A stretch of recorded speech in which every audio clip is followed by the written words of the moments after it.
उत्तराखंड के मुख्यमंत्री पुष्कर सिंह धामी ने राज्य के हर ब्लॉक में आध्यात्मिक गांव विकसित करने के निर्देश दिए। इसके लिए पायलट प्रोजेक्ट के रूप में गांव का चयन किया जाएगा, जहां योग, आयुर्वेद और ध्यान केंद्रों का विस्तार किया जाएगा।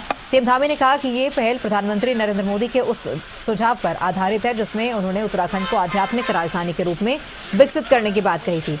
इन गांव में योग और आयुर्वेद के केंद्र स्थापित किए जाएंगे, जो कि स्थानीय लोगों और पर्यटकों को स्वास्थ्य लाभ प्रदान करेंगे। ध्यान केंद्रों का निर्माण किया जाएगा, जो कि मानसिक शांति और आध्यात्मिक विकास के लिए उपयुक्त होंगे। इन गांवों के विकास से स्थानीय अर्थव्यवस्था को भी बढ़ावा मिलेगा, जिससे कि लोगों को रोजगार के नए अवसर प्राप्त होंगे। उत्तराखंड में एक तरफ जहां डेमोग्राफिक चेंज को लेकर धामी सरकार चिंतित नजर आ रही है, तो वहीं दूसरी तरफ बड़े पैमाने पर शिकायतें मिल रही हैं कि अपात्र लोग या दूसरे राज्यों से लोग उत्तराखंड आकर स्थायी निवास प्रमाण पत्र बना रहे हैं, जिनकी जांच की निर्देश सीएम धामी की ओर से दिए गए हैं। मुख्यमंत्री धामी का ये कहना है कि पिछले 2 से 3 सालों में बने स्थायी निवास प्रमाण पत्रों की जांच की जाए।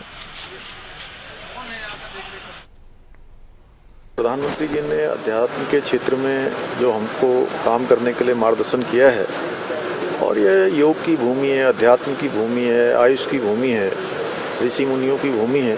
तो प्रधानमंत्री जी के मार्गदर्शन में, उनकी प्रेरणा से जो उन्होंने राज्य स्थापना दिवस के अवसर पर हम सभी उत्तराखंड वासियों को संबोधित करते हुए कहा था, उस दृष्टि से प्रत्येक ब्लॉक का एक ग्राम योग ग्राम बनाने के लिए हम काम कर रहे हैं। अध्यात्म के क्षेत्र में, योग वेलनेस के क्षेत्र में एक गांव का एक क्षेत्र पायलट प्रोजेक्ट के रूप में हम शुरू करेंगे और उसके बाद पूरे प्रदेश के अंदर उसका विस्तार करेंगे। देखिए, बड़े पैमाने पर ये सूचनाएं आ रही हैं कि कहीं ना कहीं इनको बनाने में कुछ गड़बड़ियां आई हैं। जो लोग पात्र नहीं हैं उनको भी पात्रता की श्रेणी में लाया गया है, जिसके कारण से गलत तरीके से राशन कार्ड बन गए हैं, बिजली के कनेक्शन दे दिए गए हैं, आधार कार्ड बन गए हैं, अन्य सुविधाएं जो पहचान पत्र दे दिए गए हैं। तो वो सभी जांच के दायरे में आएंगे और उस पर हमने कहा है कि कड़ाई से उसका पालन हो।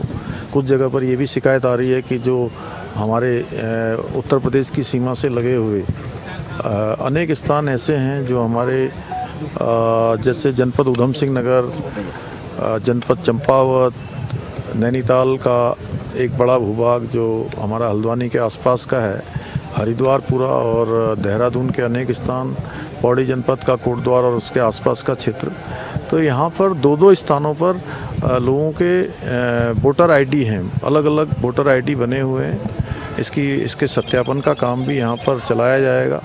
जो डेमोग्राफी में चेंज आया है, जो बड़े पैमाने पर जो है डेमोग्राफी में परिवर्तन देखा गया है, वो हमारे राज्य के लिए बिल्कुल भी ठीक नहीं है।